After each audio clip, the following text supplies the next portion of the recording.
할렐루야. 오늘이 2022년 12월 31일 마지막 새벽입니다.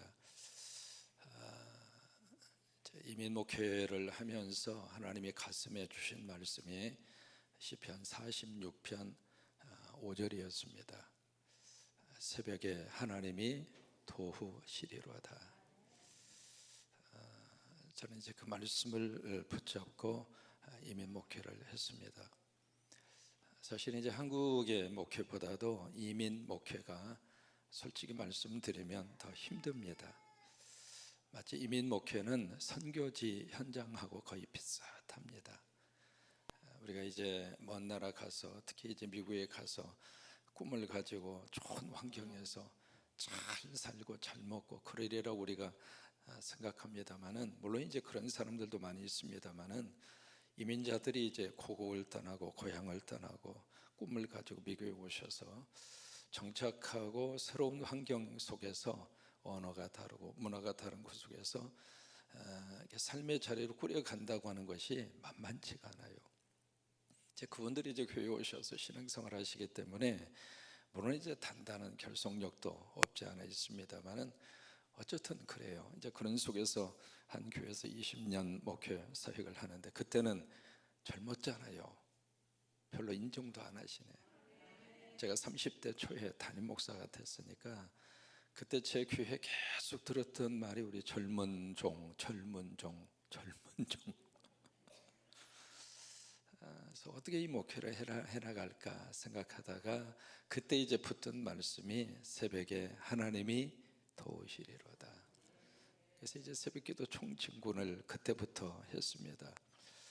근데 이제 그 새벽 집회 이렇게 하면서 신기한 것은 새벽마다 하나님의 역사하심이 나타나는 거예요.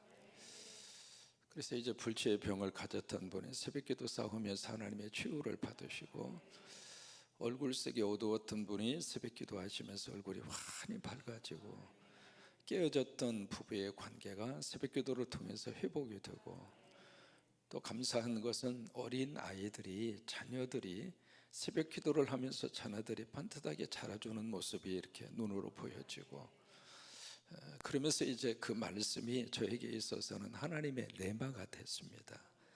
새벽을 깨우면 하나님이 도와주시는구나. 여러분이 한 해 동안 이 새벽의 제단, 이 강단에 올라올 때마다 여러분 얼굴을 보면서 너무 행복해요. 오늘 새벽에도 나와주셨구나. 이 새벽에도 이 자리를 지켜주시는구나. 이 새벽에도 영성의 자리를 함께 해주는구나. 사실은 여러분들이 계시니까 제가 말씀 준비도 할 수 있고, 여러분들이 계시니까 은혜도 같이 받을 수 있고, 그래서 저는 이 새벽 이 설교를 솔직히 말씀드리면 주일 설교처럼 준비합니다. 물론 이제 부족한 점이 많습니다. 그러나 제가 알고 있는 모든 것을 동원을 해서, 그래서 주일 설교나 새벽 설교나 똑같이 하자. 그래서 새벽을 깨워서 오시는 분들이 뭔가 하나님의 말씀의 은혜를 받을 수 있도록, 설교자로서 이제 그런 생각이 들거든요. 설교자가 최선을 다하면 은혜는 끼치더라고요.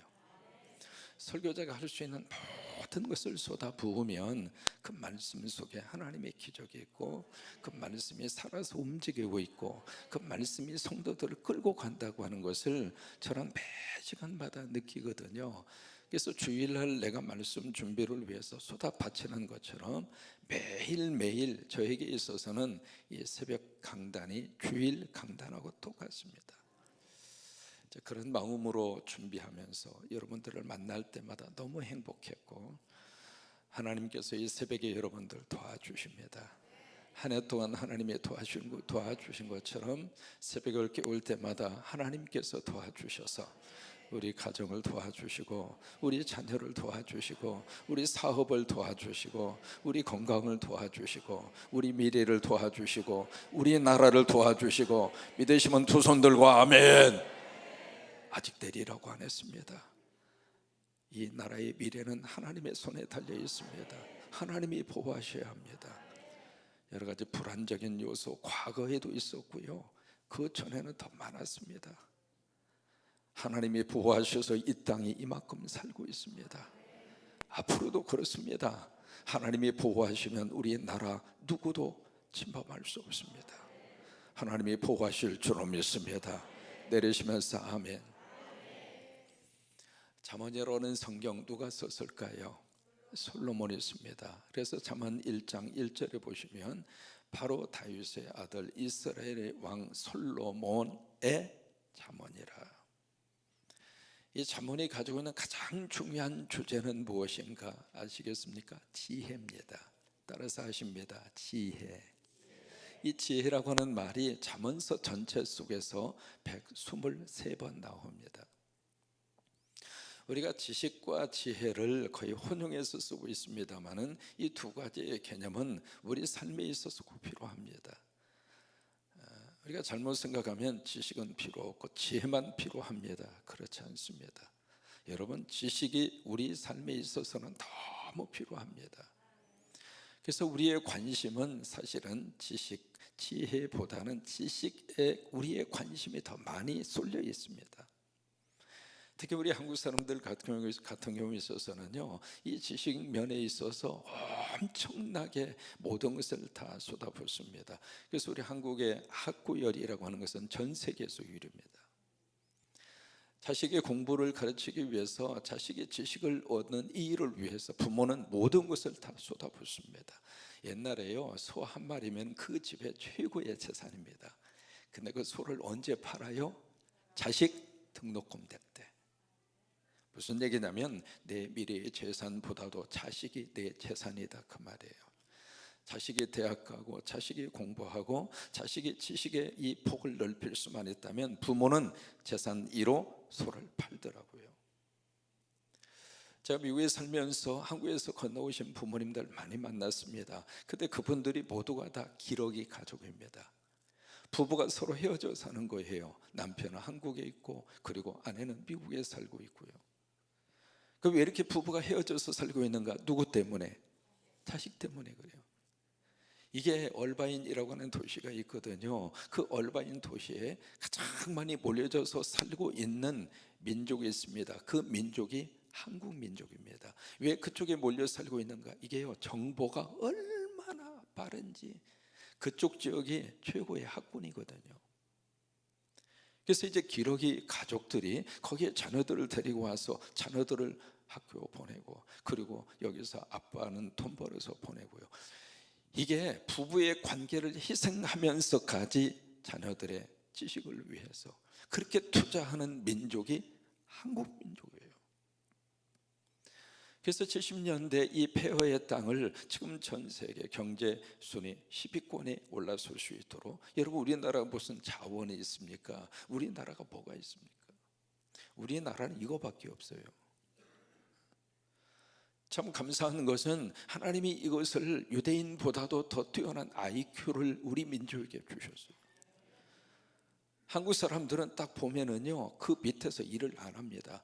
한 달이나 두어 달 딱 보다가 자기가 가서 가게를 차려버려요. 참 뛰어난 IQ입니다. 여러분, 우리 자녀들 전부 다 똑똑합니다. 여러분, 우리 자녀들 머리 절대 쥐어박지 마세요. 이 멍청은 무슨 멍청이에요. 전 세계에서 IQ 최고입니다. 그러니까 이 지식, 70년대 이 폐허의 이 땅이 지금 이만큼 전 세계 앞에 어깨를 나란히 하면서 살 수 있었던 그 이유 중에 하나가 한강의 기적이라기보다는 교육의 기적입니다. 그만큼 투자한 거예요. 근데 지식도 우리에게 이렇게 필요합니다만, 왜? 아는 것이 힘이니까. 우리 자녀들도 지금 공부할 수 있을 때 열심히 공부해서 아는 것이 힘이에요. 공부해서 책 읽은 것만 내 머릿속에 들어와요. 그래서 우리 자녀들에게 자꾸 도전을 합니다. 지금 손에 핸드폰을 들고 있으면 끝까지 핸드폰 만든 사람의 노예로 살 것이다.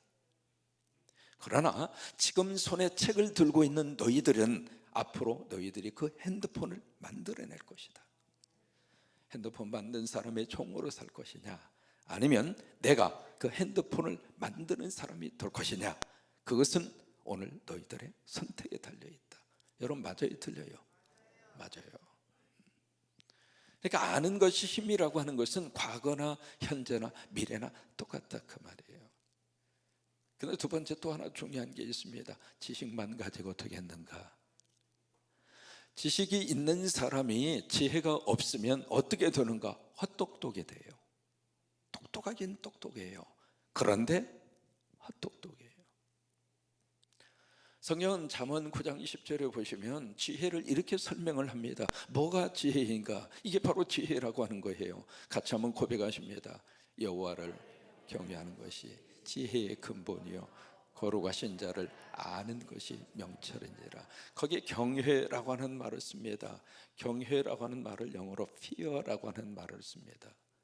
이 단어의 뜻은 우리가 알고 있는 것처럼 어떤 뜻이냐면 두렵다 이 말이에요. 뭐가 지혜인가? 하나님 두려워하는 것이 지혜라고 하는 거예요. 여러분, 하나님을 두려워하면 어떤 현상이 나타나게 되는가? 사람을 두려워하지 않습니다. 이게 둘 중 하나예요. 사람을 두려워하면서 사는 사람은 그 안에 뭐가 있는가? 하나님을 두려워하지 않고 사람을 두려워하면서 사는 사람은 지식은 있을지 몰라도 지혜가 없다 이 말이에요.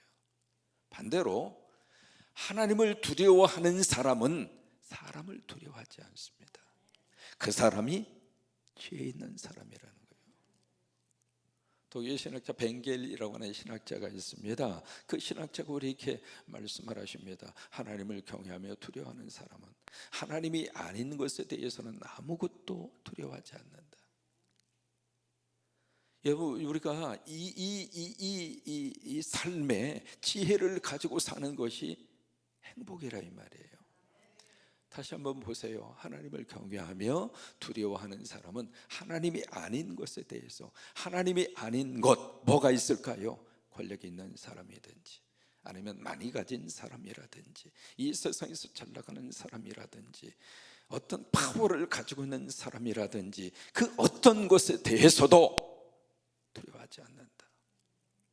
그러나 하나님을 두려워하지 않는 사람은 하나님 외에 모든 것을 두려워한다. 사람이 두려워하잖아요. 두려워하는 순간 두려움의 대상에 묶이게 돼요. 두려움의 대상에 노예가 돼요. 그러면 사람이 그 앞에서 기죽어 삽니다. 지혜가 뭔가? 하나님을 두려워하며 사는 것. 여러분, 2023년 이 한 해를 사는 동안 하나님을 경외하십시다. 하나님을 두려워하십시다. 그 하나님은 지금도 살아계십니다. 그 하나님은 나의 아버지가 되십니다. 그 아빠 아버지를 두려워하고, 그렇다고 그 아빠 아버지 앞에서 벌벌 기어라 그 말이 아닙니다. 이 두려움, fear라고 하는 이 단어 속에 두려움이라고 하는 단어가 있습니다만은 또 하나의 의미가 이 속에 함께 포함이 됩니다. 뭐냐면 존경이에요. 하나님을 두려워하고 하나님을 존경하고, 그렇게 살면 어깨 펴고 살 수 있습니다. 그렇게 살면 기죽지 않습니다. 그렇게 살면 그 어느 것도 이 세상 것 때문에 두려워하지 않습니다. 성경의 대표적인 사람이 두 사람이잖아요. 사울과 다윗. 사무엘상 13장을 보시면은 블레셋 사람들이 이스라엘을 공격해 들어왔거든요. 근데 이 블레셋 사람들이 그 당시에 철병거를 가지고 있었습니다. 이 병거와 마병만 합쳐도 거의 만여 명. 거기다가 군사는 바닷가의 오리알처럼. 그 당시에 왕이 사울이었죠. 근데 이 사울은 왕이 된 지 얼마 되지 않습니다. 아직 국가 정비 체제가 제대로 이루어지지 않았습니다. 사울이 가지고 있었던 군인은 수비대 3,000명. 어떻게 싸울 수 있는 그런 군사력이 아닙니다. 근데 쳐들어왔거든요. 쳐들어와서 공격해서 싸워야 되는데, 이게 이스라엘 군인들은 본인들의 의지와 생각보다도 하나님이 먼저예요.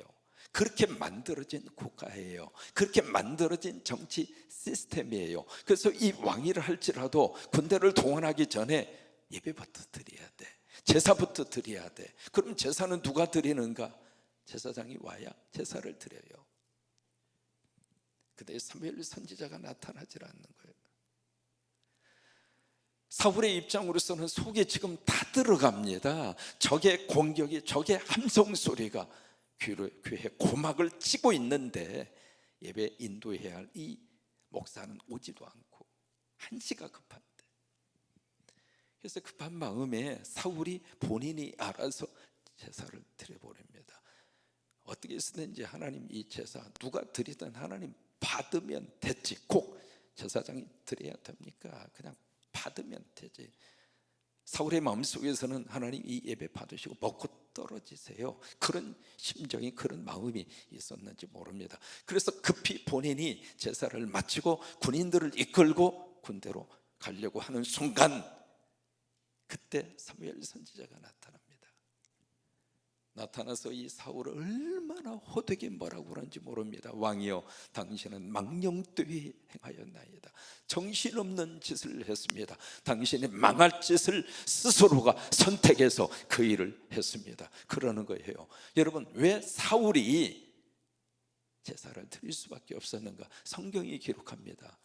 사울은 백성들을 두려워하였다. 사람을 두려워하니까 그런 거예요. 여러분, 한 가지 질문을 해볼까요? 여러분의 담임 목사가 하나님 눈치 보는 목사가 좋아요? 사람 눈치 보는 목사가 좋아요? 대답은 그렇게 하십니다.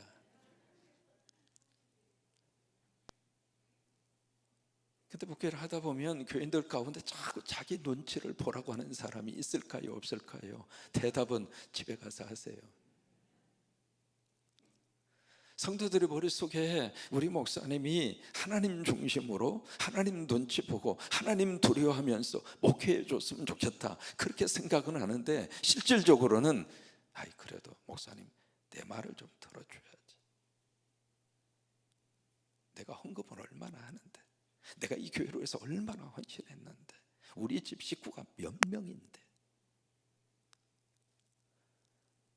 그게 필요 없다는 말이 아닙니다. 그러나 결정적인 순간에 하나님의 눈치를 보고, 그래야 메시지가 메시지로 바르게 나갑니다. 사람 눈치를 보기 시작하잖아요. 사람을 두려워하기 시작하면 성경 속에서 빼야 할 것이 너무너무 많습니다. 그래서 저는 강의 설교를 좋아하는 거예요. 성경 전체가 성경으로 선포되도록, 하나님의 말씀이 하나님의 말씀으로 그대로 선포되도록. 여러분, 그게 지혜입니다. 오늘 지혜의 말씀을 담은 이 잠언서에서 오늘 잠언 29장 18절의 말씀, 너무 귀한 말씀을 우리에게 주시고 있어요. 18절의 말씀 같이 한번 고백합니다. 시작. 묵시가 없으면 백성이 방자히 행하거니와 율법을 지키는 자는 복이 있느니라. 이게 참 번역이 방자하게 돼서 뜻을 이해하는데 굉장히 방자하게 이 본문을 이해하는데, 이 묵시라고 하는 이 단어는 두 가지의 뜻이 있습니다. 묵시라고 되어져 있는 이 단어 묵시, 두 가지 뜻이 있어요. 첫째는 레빌레이션이라고 하는 뜻이 있고요. 두 번째는 드림 또는 비전이라고 하는 뜻이 있어요.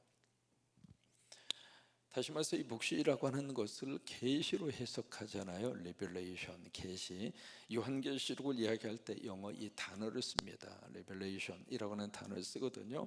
그러니까 묵시가 없으면 사람이 방자히 행한다. 그 방자히 행한다는 말은 이렇게 해서 아웃이라고 하는 말을 쓰는데, 완전히 내동댕이 친다 그 말이에요. 그 뭘 내동댕이 치는가? 그 다음에 보시면은 하나님의 말씀, 하나님의 규율, 하나님께서 주신 계명, 그것을 완전히 내동댕이 친다 그 말이거든요.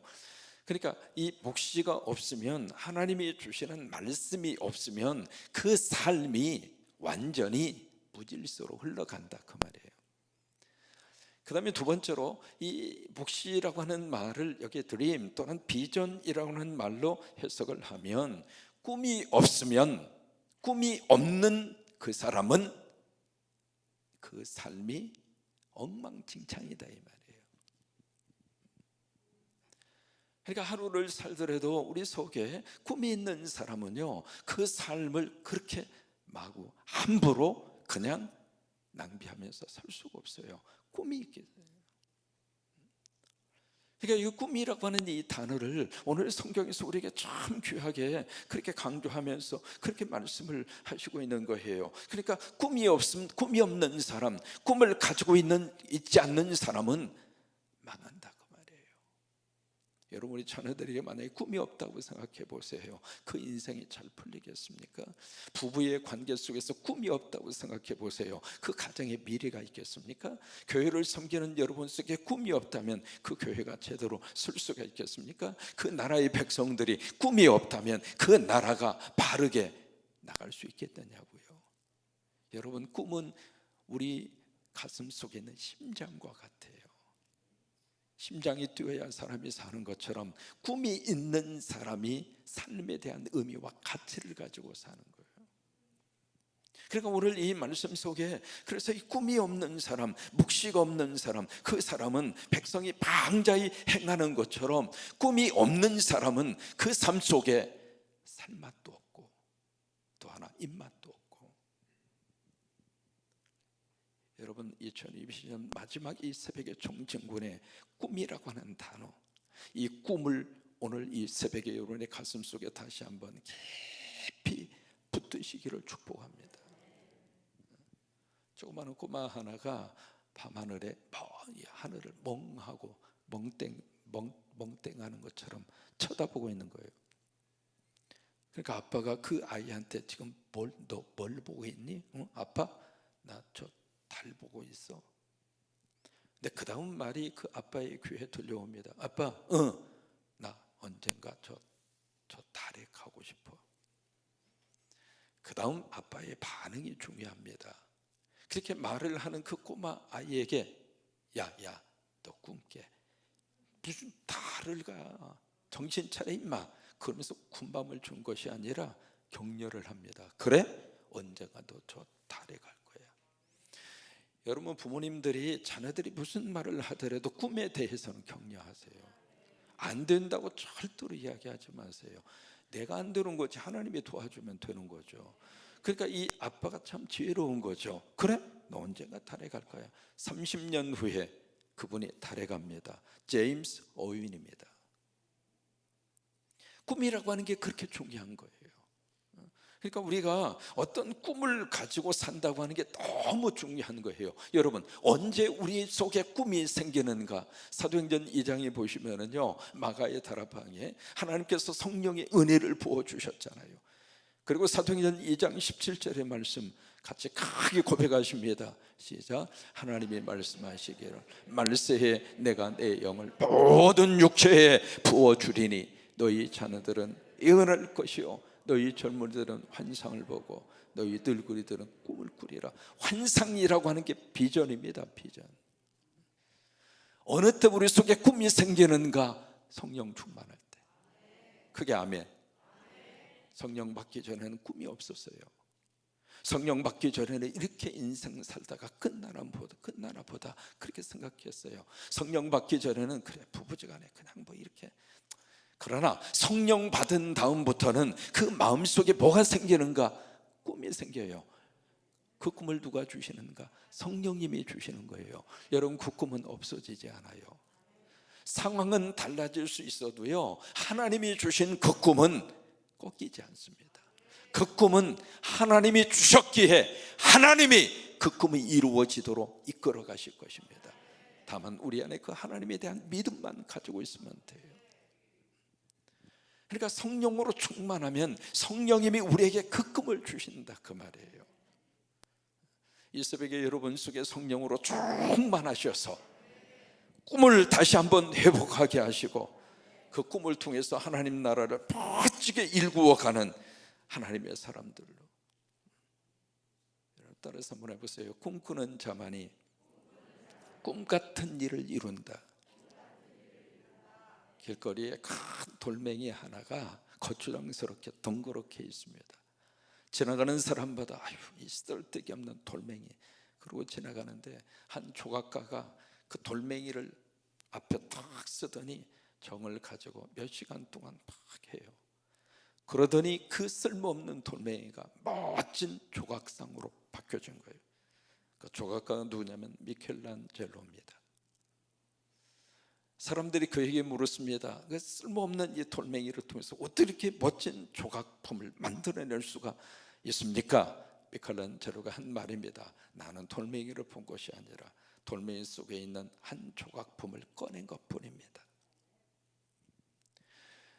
성령 받은 사람은 돌을 돌로 보지 않습니다. 성령 받은 사람은 그 돌멩이처럼 보이는 그 존재 속에 하나님의 하실 일을 보면서 꿈으로 그것을 끄집어냅니다. 여러분 모두가 다 꿈쟁이가 되세요. 꿈 있는 사람은 기도합니다. 왜요? 그 꿈을 통해서 하나님이 하실 일을 기대하기 때문입니다. 꿈 있는 사람은 하나님의 말씀을 가까이 합니다. 왜? 그 꿈을 키울 수 있는 재료가 말씀을 통해서 주어지기 때문입니다. 꿈 있는 사람은 예배합니다. 왜? 그 예배를 통해 하나님이 그 꿈을 키워주실 것이니까. 여러분 모두가 다 꿈을 가져요. 다 꿈. 여러분 모세라고 하는 그 인물 여러분 기억하시잖아요. 80년 동안 모세는 꿈이 없이 살았어요. 환경은 최고의 환경이었죠. 모세의 40년, 그 40년은 바로 애굽 제국의 왕궁에서 살았습니다. 그의 식탁은 풍성하기 이를 데 없는 그런 식탁에서 매일 호식했습니다. 왕자였잖아요. 수천 명의 하녀를 거느렸을 것입니다. 최고의 애굽의 학문의 지식을 그가 습득을 했을 것입니다. 그런데 모세에게는 꿈이 없습니다. 꿈이 없는 사람의 특징이 있어요. 뭐냐면 자기 고집이 너무 셉니다. 자기 주장이 너무 강해요. 그래서 모세가 실수를 하잖아요. 히브리 사람하고 애굽 사람하고 싸우는 것을 보면서 지혜로운 사람은 왜 싸우는가? 누가 지금 뭐 문제가 있는가 해서 그것을 지혜롭게 해결을 하는데 모세는 그때 그런 지혜가 없었어요. 왜? 꿈이 없었고 미래가 없었으니까. 그래서 무작정 자기 민족 팔은 안으로 굽는다 생각하고 가서 살인을 저지르죠. 그게 빌미가 돼서 모세는 결국 왕국에서 쫓겨나잖아요. 그래서 미디안 광야에서 40년 동안 남의 양을 치는 그런 하청업자로 40년 동안 목동인 생활을 해요. 나이가 점점 들어갑니다. 이제는 나이가 80이 됐습니다.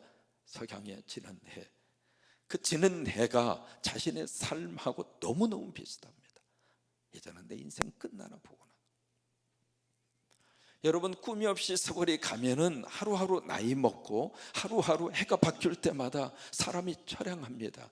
내 곁에 있는 사람들 한 사람 두 사람 떠나고. 그래서 이제 나밖에 남지 아니했다고 하는 것을 뼈저리게 느낍니다. 그래서 갈 데도 없고 오라는 데도 없고. 그래서 나이 들면서 신앙생활을 하지 않으면 참 외롭습니다. 신앙생활 하시는 분들은 아침에 눈 뜨면 새벽 기도 올 수 있잖아요. 그래서 연세 드실수록 새벽 기도를 계속 하셔야 돼요.